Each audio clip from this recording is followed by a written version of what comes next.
DNA में हम आपको इतिहास से जुड़ी सही और सच्ची जानकारियां देते रहते हैं और आपको याद होगा कि पिछले दिनों हमने अमरनाथ का सच भी आपको बताया था और इसी मुहिम के तहत आज हम नेशनल प्लास्टिक सर्जरी डे के मौके पर आपको महर्षि सुश्रुत के बारे में बताएंगे, जिन्हें फादर ऑफ सर्जरी कहा जाता है। दिल्ली एम्स के डॉक्टरों ने department of science and technology को एक प्रस्ताव भेजा है जिसके तहत सुश्रुत संहिता पर रिसर्च की जाएगी और रिसर्च के दौरान महर्षि सुश्रुत के ज्ञान और आधुनिक उनके जो दौर थे उसमें जो मेडिकल की अभी एक नई टेक्नोलॉजीज है उसमें सर्जरीज के संबंध को स्थापित किया जाएगा। ये एक बहुत बड़ा बदलाव है। असल में वेदों में आयुर्वेद का जो उल्लेख मिला है उसे आने वाली सदियों में दो भागों में बांटा गया। पहला था आत्रेय संप्रदाय। इससे संबंधित जानकारी हमें चरक संहिता में मिलती है जिसमें अलग अलग बीमारियों के बारे में विस्तार से बताया गया है। ये प्रसिद्ध आयुर्वेदिक ग्रंथ चरक ने लिखा था और चरक एक महर्षि एवं आयुर्वेद विशारद के रूप में विख्यात हैं और वो कुषाण राज्य के राज्य वैद्य भी थे।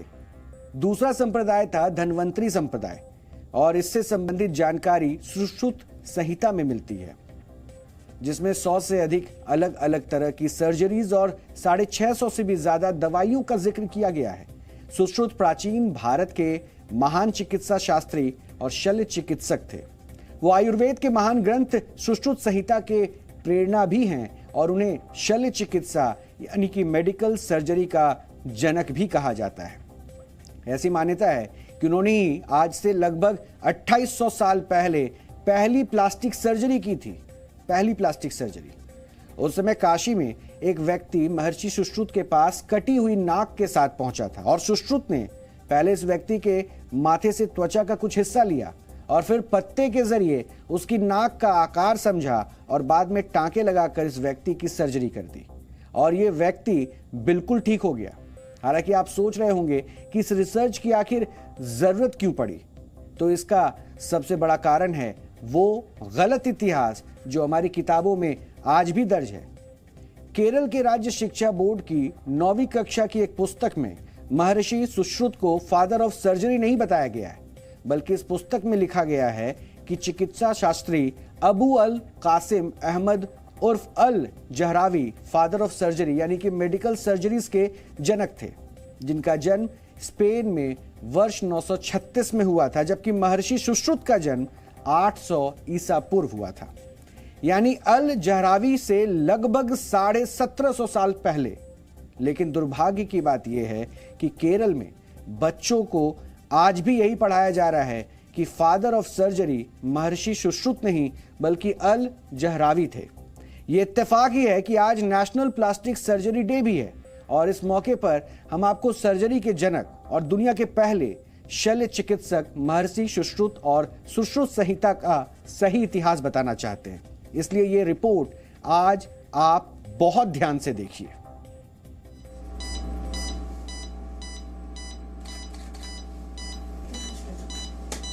चेहरे को सुंदर बनाने की कॉस्मेटिक सर्जरी हो, बच्चों का सिजेरियन सर्जरी से जन्म हो या मुश्किल से मुश्किल हालात में किसी के कट चुके अंग को वापस जोड़ना हो, आपको लगता होगा ये सब मेडिकल साइंस ने तरक्की के साथ सीखा है।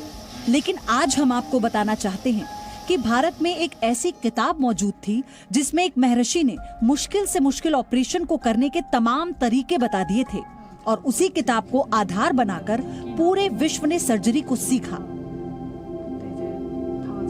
किताब का नाम है सुश्रुत संहिता और महर्षि सुश्रुत हैं दुनिया के सबसे पहले सर्जन। अब इसी ऐतिहासिक तथ्य को रिसर्च के साथ साबित किया जाएगा। देश के सबसे बड़े अस्पताल एम्स के डॉक्टर्स ने department of science and technology को ये प्रस्ताव भेजा है कि उन्हें महर्षि सुश्रुत के काम और आज की मेडिकल सर्जरी की दुनिया के संबंध को साबित करने वाली रिसर्च के लिए मंजूरी दी जाए। ऐसा करने की सबसे बड़ी वजह है इतिहास को दुरुस्त करना।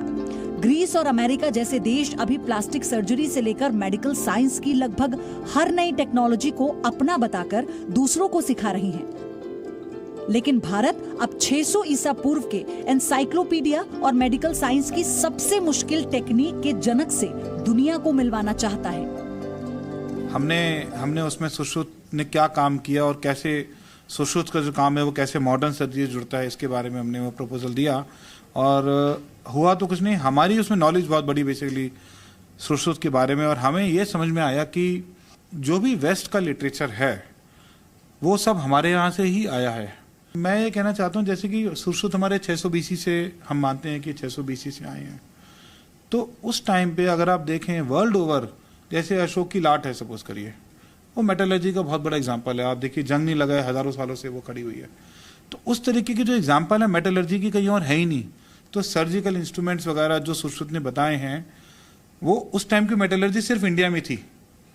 तो ऐसे कैसे कई सारे ऐसे पॉइंटर हैं जो ये बताते हैं कि जो हमारे यहाँ उस टाइम पे पॉसिबल था because of the surrounding system also, not only कि ऐसा तो कोई भी बोल सकता है कि हमने किया था, लेकिन क्या ग्रीस में वो मेटलर्जी थी उस टाइम पे? ग्रीस में क्या कोई ऐसा एरिया है जिनसे ये प्रूव हो सके कि वहाँ पे ये चीज़ डेवलप हुई थी? तो हमने बहुत सारी चीज़ों को जोड़ के जो समझा कि हमारे यहाँ से ही शुरू हुआ, इसको हम और साइंटिफिक वे में प्रेजेंट करना चाहेंगे। सुश्रुत संहिता में ये भी दर्ज है कि सुश्रुत 125 अलग अलग सर्जिकल इंस्ट्रूमेंट्स का प्रयोग करते थे।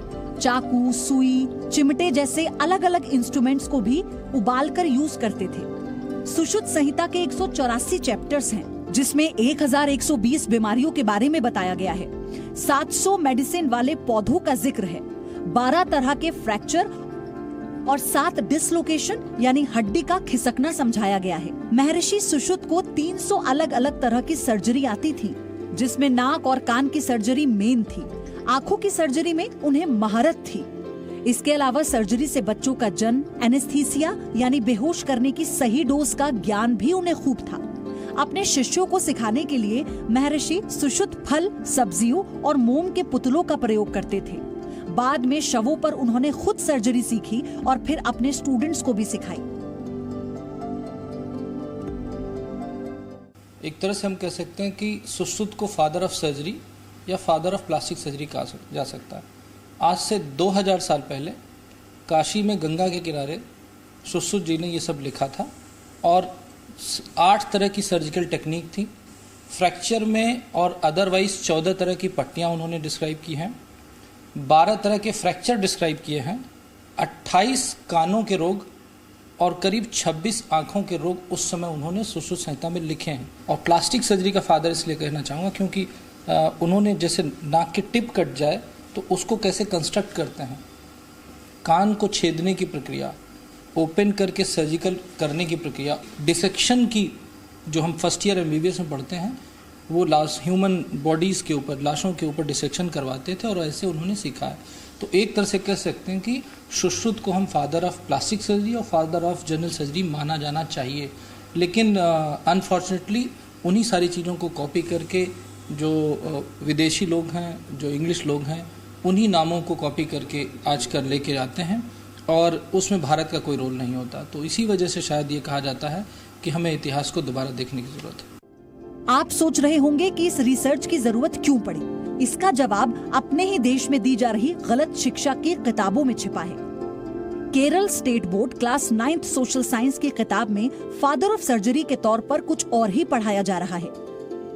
इस किताब में एक अरब मुस्लिम अबू अल कासिम अल जहरावी के बारे में पढ़ाया जा रहा है, जो मदीना में पैदा हुए थे। सुश्रुत का जन्म 1800 ईसा पूर्व यानी BC में हुआ था, जबकि अल जहरावी के जन्म का समय 936 AD का मदीना में बताया जाता है। पिछले वर्ष जनवरी के महीने में इस बात पर काफी बवाल हुआ था, लेकिन आज भी यही पढ़ाया जा रहा है। हालांकि मॉडर्न मेडिकल साइंस के जानकार मानते हैं कि 400 साल पहले ही सर्जरी के बारे में दुनिया को पता लगा था, लेकिन सुश्रुत ने कई हजार साल पहले इस काम को कर दिखाया था। ऑस्ट्रेलिया के मेलबर्न में royal Australia college of surgeon में महर्षि सुश्रुत की मूर्ति लगी है। सुश्रुत की एक पेंटिंग एम्स के हाल ही में बने प्लास्टिक सर्जरी डिपार्टमेंट में भी है। 15 जुलाई को भारत में प्लास्टिक सर्जरी डे मनाया जाता है और इस मौके पर दुनिया को ये बताना बहुत जरूरी है कि दुनिया को प्लास्टिक सर्जरी सिखाने की शुरुआत भारत ने 3000 साल पहले कर दी थी। महर्षि सुश्रुत जो इस दुनिया में सदियों पहले थे, जिन्होंने प्लास्टिक सर्जरी की नींव रखी और दुनिया को 125 से ज्यादा सर्जिकल इंस्ट्रूमेंट्स के बारे में तब ही बता दिया था, अब एम्स इस बात पर रिसर्च कर रहा है कि दुनिया भर को प्लास्टिक सर्जरी सिखाने वाले महर्षि सुश्रुत कैसे मॉडर्न साइंस को उस समय भी इतने बेहतरीन तरीके से जानते थे। और इसके जरिए इस बात पर भी दावा ठोका जा सकता है कि प्लास्टिक सर्जरी या कॉस्मेटिक सर्जरी की असल शुरुआत भारत से ही हुई थी। यह सर्जरी दुनिया भर के लिए एक बड़ी आई ओपनर साबित हो सकती है। पूजा मक्कड़, जी मीडिया, दिल्ली।